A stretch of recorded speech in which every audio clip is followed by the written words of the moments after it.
Good morning, students. Under chapter Transport in Plants, today we will learn about a mechanism. The name of that mechanism is plasmolysis. Lysis का मतलब होता है किसी चीज़ का टूटना, और प्लाज्मा यहाँ पे क्या होगा? Plasma membrane. तो प्लाज्मा मेम्ब्रेन या सेल के टूटने को हम बोलेंगे प्लाज्मोलिसिस. इसकी डेफिनेशन क्या है? Shrinkage of the protoplast of a cell from its cell wall under the influence of hypertonic solution is called plasmolysis. So that means जब हम सेल को हाइपरटोनिक सॉल्यूशन में रखेंगे क्या होएगा? जो उसका प्रोटोप्लास्ट है वो श्रिंक हो जाएगा. कहाँ से श्रिंक हो जाएगा? सेल वॉल से. और श्रिंकेज को हम बोलते हैं प्लाज्मोलिसिस. तो जो हाइपरटोनिक है सॉल्यूशन है वो क्या कॉज करता है? एक्सोस्मोसिस. एक्सोस्मोसिस का मतलब है पानी का बाहर. एक्स मतलब बाहर, एंड मतलब अंदर.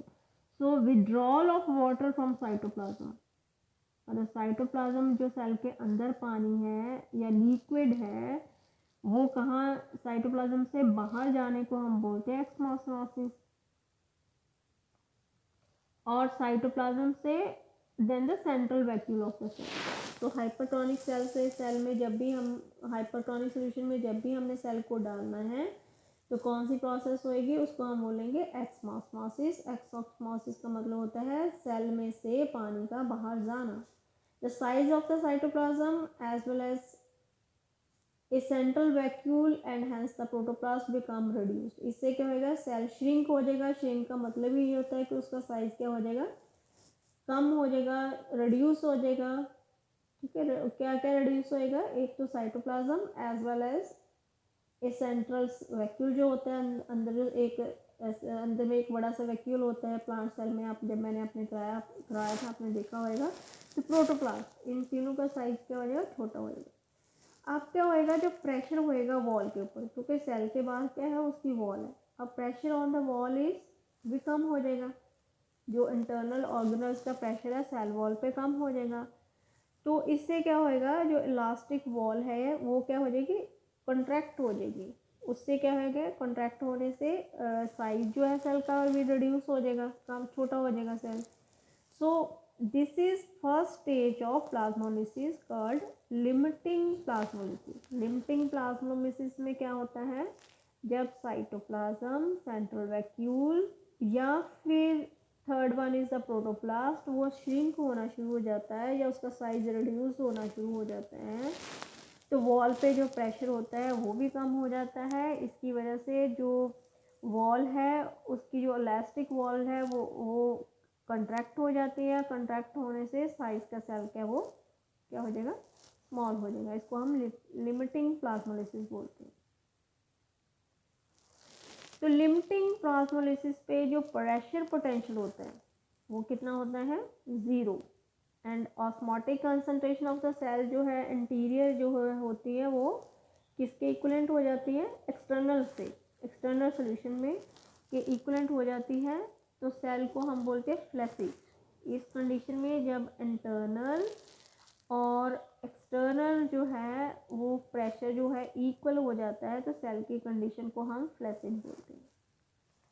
अब एक होता है हाइपरटोनिक सॉल्यूशन, एक extra hypertonic. Extra hypertonic solution जो होएगा वो continue to withdraw the water. उससे क्या है? पानी जो है बाहर आता जाएगा. कहाँ से? अंदर से.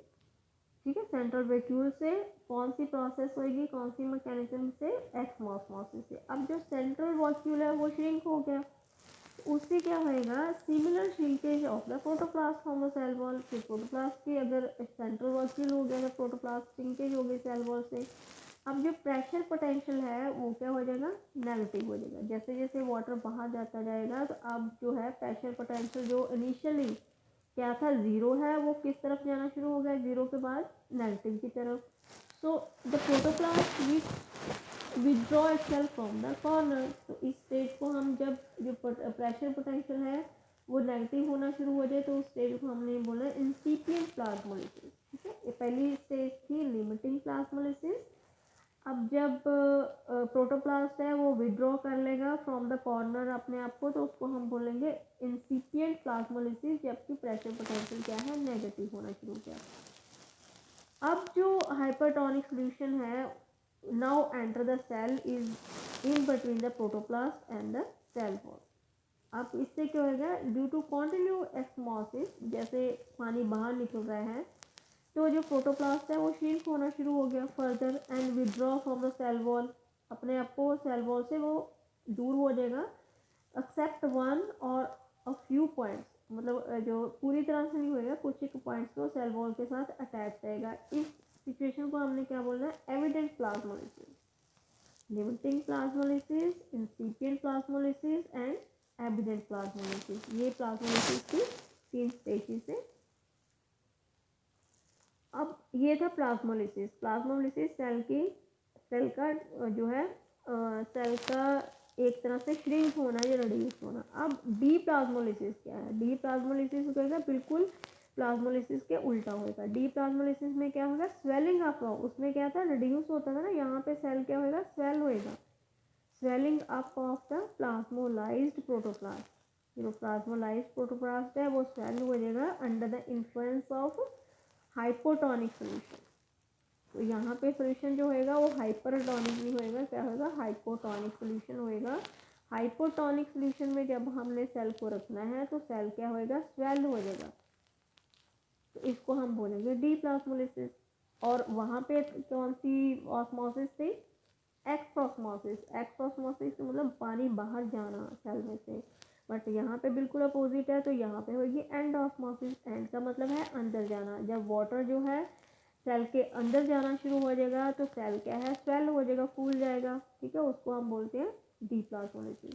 तो deplasmolysis is possible only immediately after plasmolysis, otherwise the cell protoplast become permanently damage. तो ड्यूरिंग डी प्लाज्मोलिसिस क्या है, water diffuse into the protoplast, protoplast के अंदर वाटर जाना शुरू हो जाएगा, सेंट्रल वैक्यूल के अंदर जाना शुरू हो जाएगा, साइटोप्लाज्म के अंदर जाना शुरू हो जाएगा, उससे प्रोटोप्लास्ट स्वेल अप हो जाएगा। और उसके बाद क्या होएगा, ये जब स्वेल होएगा तो पहले क्या है, सेल वॉल के साथ कॉन्टैक्ट में आएगा, और फिर ये एक प्रेशर, सेल वॉल के ऊपर एक प्रेशर बनाना शुरू हो जाएगा। उस प्रेशर को हम क्या बोलेंगे, जो अंदर के ऑर्गेनल सेल वॉल के ऊपर प्रेशर बनाते हैं उसको हम टर्गर प्रेशर बोलते हैं। और ये टर्गर प्रोसेस जो है it makes the cell turgid, और सेल को ये टर्जिड बनाता है। तो हम दोनों प्रोसेस में डिफरेंस देखते हैं, दोनों अपोजिट है ना, प्लाज्मोलिसिस और deplasmolysis, both are different processes. तो प्लाज्मोलिसिस में क्या है, प्लाज्मोलिसिस में it occur when a tissue is placed in the hypertonic solution. Hypertonic solution में जब टिश्यू को हम रखते हैं तो उसमें क्या होती है, प्लाज्मोलिसिस होती है। और जब हम हाइपोटोनिक सोल्यूशन में रखते हैं सेल को तो वहाँ पे डी प्लाज्मोलिसिस होती है। तो प्लाज्मोलिसिस जो है वो श्रिंकेज इन्वॉल्व करती है of protoplast from the cell wall, और जो डी प्लाज्मोलिसिस है वो क्या करती है, स्वेलिंग करती है। ठीक है, और प्लाज्मोलिसिस में क्या होता है, एक्सोस्मोसिस होती है, और इसमें डी में एंडोस्मोसिस होती है। और इसमें प्लाज्मोलिसिस जो है रिवर्सिबल नहीं है, लेकिन डी प्लाज्मोलिसिस में रिवर्सिबल है। So this is the plasmolysis in the Spirogyra cell. Spirogyra cell में अगर आप देखोगे तो इसको, ये देखो टर्जिड सेल है, राइट हैंड साइड पे देखो इंसिपिएंट प्लाज्मोलिसिस हो रही है, डी प्लाज्मोलाइज्ड सेल है। ठीक है, इसमें क्या होएगा, अगर आप स्पायरोगैरा जो है और अगर आप उसको देखना है किस तरह से आप लैब में कर सकते हो, या इसकी स्वेलिंग अगर देखनी है तो हम क्या करेंगे, फ्रेश फिलामेंट ऑफ स्पायरोगैरा और पील ऑफ लोअर लीफ। ठीक है, हमने लोअर लीफ की जो पील लेके या सरफेस ऑफ रियोस्टेशिया जो है स्लाइड के ऊपर, इन्हें ड्रॉप ऑफ वाटर हमने रख के देखना है। तो माइक्रोस्कोप के अंदर हमें जो है इस तरह से स्पायरोगैरा सेल दिखेगा। ए जो है, ए में ये टर्जिड सेल है, ठीक है। टर्जिड सेल में क्या है, इसमें आप देखो जो प्रेशर होएगा वो सेल वॉल पे होएगा, सेंट्रल वैक्यूल या अंदर वाले ऑर्गेनल्स जो है वो किसके दे रहे हैं, टर्जिड सेल में सेल वॉल के ऊपर प्रेशर दे रहे हैं। जो बी है वो इंसिपिएंटली प्लाज्मोलाइज्ड सेल है, ठीक है। इंसिपिएंटली प्लाज्मोलाइज्ड सेल में जो होता है इसमें प्रेशर जो है वो इक्वल है। प्लाज्मोलाइज्ड सेल जो है सी में आप देखो, प्लाज्मोलाइज्ड सेल में क्या हो गया है, ये सारा जो है प्रोटोप्लास्ट है, साइटोप्लाज्म श्रिंक हो गया है, श्रिंक होकर उसने अपनी शेप चेंज की हुई है। तो डी प्लाज्मोलाइज्ड सेल में आप देख रहे हो, डी प्लाज्मोलाइज्ड जो सेल है वो डी इसमें है, डी प्लाज्मोलाइज्ड मतलब इसमें जो सेल में वाटर एंटर हुआ है तो उससे क्या हो गया, ये सेल हो गया। तो नॉर्मल इसका साइज नॉर्मल से ज़्यादा है। सो डी प्लाज्मा प्रोटोप्लास्ट में सोल्यूशन में क्या है, वाटर जो हो वो एंटर हो गया। तो ये प्रैक्टिकली आप लैब में भी देख सकते हो। तो यहाँ पे जो है shrinkage of protoplast under the influence of 10% potassium nitrate है, इसकी हम लैब में प्रैक्टिकल में कर सकते हैं पायरोवैरास से। इसमें भी प्लाज्मोलिसिस ये दिखा रहा है सेल में। आप please concentrate on the figure 11.17। इसमें ए जो है ये कौन सा है, टर्जिड सेल है। टर्जिड सेल में आप देखो जो प्लाज्मा लेमा है या फिर सेल सेप है या सेंट्रल वैक्यूल जो आप देख रहे हो, this is the central vacuole. Central vacuole देखो प्रेशर किस पे बना रहा है, साइटोप्लाज्म टोनोप्लास्ट किस पे बना रहा है, सेल वॉल पे बना रहा है, आउटसाइड सेल वॉल के ऊपर। तो ये टर्जिड सेल है, इंसिपिएंट प्लाज्मोलिसिस हुई है। ये देखो इसमें सेंट्रल वैक्यूल और सेल वॉल पे आप जो है प्रेशर देखो, ये जो सेल है इनमें क्या है, ये जो प्लाज्मोलाइज होना शुरू हो गए हैं। एविडेंट प्लाज्मोलिसिस में आप देखो श्रंकन प्रोटोप्लास्ट देखो, प्रोटोप्लास्ट जो है ये सारे जो पूरा फैला हुआ था, आप बी में जो देख रहे थे या ए में देख रहे थे, तो इसमें देखो ये थोड़ा प्रोटोप्लास्ट जो है वो श्रिंक होना शुरू हो गया है। सेंट्रल वैक्यूल देखो इसका साइज छोटा होना शुरू हो गया है। एक्सटर्नल सोल्यूशन जो है वो भी कम होना शुरू हो गया, इसको हम बोलते हैं एविडेंट प्लाज्मोलिसिस। तो इसके इम्पोर्टेंस क्या है, प्लाज्मोलिसिस की इम्पोर्टेंस क्या है। एक तो सेल मेम्ब्रेन जो है सेमी परमिएबल है, कल हमने किया था ना what is the meaning of semi permeable. तो ये प्लाज्मोलिसिस ही एक ऐसी प्रोसेस है जो बताती है कि सेल जो होता है वो सेमी परमिएबल होता है। I will not repeat difference between semi permeable and permeable.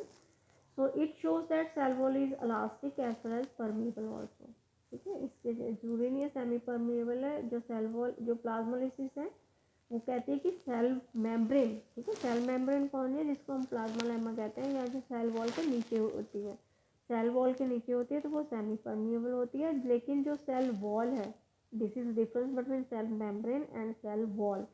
Cell wall जो है वो इलास्टिक होती है तो लेकिन वो परमिएबल होती है। दूसरा तीसरा जो इसका फ़ायदा है उससे हमें पता चलता है कि ऑस्मोटिक प्रेशर जो सेल का होता है उसको हम प्लाज्मोलिसिस से मेजर कर सकते हैं। तो जो ऑस्मोटिक प्रेशर होता है equivalent to the osmotic pressure of the solution जो है will be strong enough to cause only incipient plasmolysis. तो प्लाज्मोलिसिस जो है only shown by the living cells, ये इसका कैरेक्टरिस्टिक्स है। तो इससे हमें ये भी पता चलेगा कि सेल जो है अगर सेल लिविंग है तभी वो प्लाज्मोलिसिस शो करेगा, अगर डेड है तो वो नहीं शो करेगा। इसका मतलब हम लिविंग सेल और डेड सेल में डिफ्रेंशिएट कर सकते हैं प्लाज्मोलिसिस से। जैसे हम by salting tennis lawn the weeds can be killed due to permanent plasmolysis and death of their cell. अगर जैसे हम टेनिस लॉन में हम चाहते हैं कि वहाँ पे जो है वीड ना ग्रो हो तो उसको हम क्या करते हैं, प्लाज्मोलिसिस करते हैं। किससे प्लाज्मोलिसिस करते हैं, हमने जो वीड है उसको किल करना है प्लाज्मोलिसिस प्रोसेस से, तो उसे हम सॉल्टिंग कर देते हैं। Consequent death of their cells जो है फर्दर जो है वीड जो है वो ग्रो नहीं होएगा, that is known as salting. Plants are not allowed to grow in the cracks of the walls by the method of salting. या फिर सॉल्टिंग ऑफ पिकल्स, तो हम पिकल्स में भी सॉल्ट डालते हैं, मीट डालते हैं, फिश में भी जैसे स्वीटनिंग डालते हैं, जैम और जेलिस में, शुगर में। इससे भी क्या होता है, जब सोल्यूशन जो हो जाता है वो क्या हो जाता है, हाइपरटोनिक सोल्यूशन हो जाता है। हाइपरटोनिक सोल्यूशन का मतलब कि उसमें सोल्यूट की कॉन्सेंट्रेशन ज़्यादा हो जाती है। अब सोल्यूट की कॉन्सेंट्रेशन ज़्यादा हो जाती है तो इससे जो फंगस और बैक्टीरिया के जो स्पोर्स है वो किल हो जाते हैं। इसी तरह से केमिकल फर्टिलाइजर की अगर कॉन्सेंट्रेशन ज़्यादा हो जाती है at one place in the soil should be avoided otherwise the plant will die down. तो हमें ये भी पता चलता है कि प्लाज्मोलिसिस जो है वो उससे क्या फ़ायदे और क्या क्या नुकसान है। जो डेड सेल्स होते हैं फुली परमिएबल होते हैं। They can be observe by cutting beet root into thin slices. Beet root की अगर हम थिन स्लाइसेस में काटें तो हमें पता चलेगा कि डेड सेल्स जो है वो परमिएबल है। तो उसको अगर हम बीट रूट को टैप वाटर के अंदर अच्छी तरह से वॉश करें तो उससे क्या होगा, जो slices are placed in water no colour sap come out of them. उसके बाद जो है कलर सैप नहीं आएगा। अगर हम उसको हीट कर देते हैं, मतलब बीट रूट के सेल को मार देंगे, तो reddish sap begins to come out of the slices. So heating has killed the cell membrane and made them permeable, so that is the sap diffusion out. इसकी वजह से सैप जो है बाहर डिफ्यूज होता हो जाएगा। तो इसको हम कहते हैं कि प्लाज्मोलिसिस जो है उसके फायदे भी हैं, ठीक है, उस फिनोमिना के, और उन फिनोमिना को हम यूज़ करके अपने एनवायरनमेंट में बहुत सारी चीज़ें लेके आ सकते हैं, और उसकी वजह से हम पिक्चर्स और जैम बना पाएंगे। तो प्लाज्मोलिसिस का मतलब क्या है, let's revise the whole lecture. इसमें हमने आज क्या किया है, हमने आज किया प्लाज्मोलिसिस। प्लाज्मोलिसिस का मतलब है कि जब सोल्यूशन को हाइपरटोनिक सोल्यूशन है जिसमें एसिडिटी की कंसंट्रेशन बहुत ज़्यादा है, उस सेल में अगर डालेंगे तो सेल क्या होएगा, सेल का जो पानी है सारा ऊज आउट हो जाएगा। ऊज आउट वर्ड इसके लिए हम यूज़ करते हैं। तो साइंटिफिकली ऊज आउट को हम बोलते हैं एक्सऑस्मोसिस। एक्सऑस्मोसिस जो है वो एकदम से एक्समोसिस नहीं होती, छोटी छोटी प्लाज्मोलिसिस की होती हैं, स्टेजेस होते हैं। लिमिटिंग प्लाज्मोलिसिस बोलते हैं, इंसिपिएंट प्लाज्मोलिसिस बोलते हैं, या फिर एविडेंट प्लाज्मोलिसिस बोलते हैं। इन तीनों को हम प्लाज्मोलिसिस स्टेजेस के जो ऑर्गेनल्स होते हैं उनका बिहेवियर अलग अलग होता है, ये हमने याद करना है। उसके बाद दोनों में डिफरेंस है। डिफरेंस के बाद हमने क्या करना है, एक एक्सपेरिमेंट हम करके देख सकते हैं, स्पायरोगैरा के साथ करके देख सकते हैं कि प्लाज्मोलिसिस हमें कैसी दिखती है। ये लैब में हम प्रैक्टिकल बेसिस पे कर सकते हैं, और इसकी इम्पोर्टेंस मैंने आपको बता दी है। तो फोटिस जो है ये सारे हमारे डिफरेंट पॉइंट्स हैं जिनको हम कि प्लाज्मोलिसिस की इम्पोर्टेंस से बहुत सारे फिनोमिना में यूज़ कर सकते हैं। इवन द फूड में भी, फूड माइक्रोबायोलॉजी में भी इसको हम यूज़ कर सकते हैं। So students, please note down 5 questions for the test. The first question is define different types of plasmolysis. इसमें आपने लिमिटिंग, इंसिपिएंट और एविडेंट दोनों लिखनी है। सेकंड हमारा है what is difference between plasmolysis and deplasmolysis. Third जो है draw a well label diagram of plasmolysis in spirogyra cells, ठीक है। एंड फोर्थ जो हमारा क्वेश्चन है वो है what is the importance of plasmolysis. So please write down in your notebooks. I'll give you for this around 30 minutes, and complete these 4 questions within 30 minutes. I repeat, fourth question है आपका importance of plasmolysis, ठीक है। Third question आपका है diagram of Spirogyra cells, plasmolysis in spirogyra cells, इसकी सिर्फ diagram बनानी है। और ये क्वेश्चन जो आपका है डीप्लाज्मोलिसिस, इसमें आपने डिफरेंस करना है प्लाज्मोलिसिस एंड डीप्लाज्मोलिसिस में। और आपका जो फर्स्ट क्वेश्चन है उसमें आपने टाइप्स ऑफ प्लाज्मोलिसिस या डिफरेंट स्टेजेस ऑफ प्लाज्मोलिसिस जो लिखनी है। इसमें लिमिटिंग, इंसिपिएंट और एविडेंट लिखकर please submit on my personal WhatsApp number.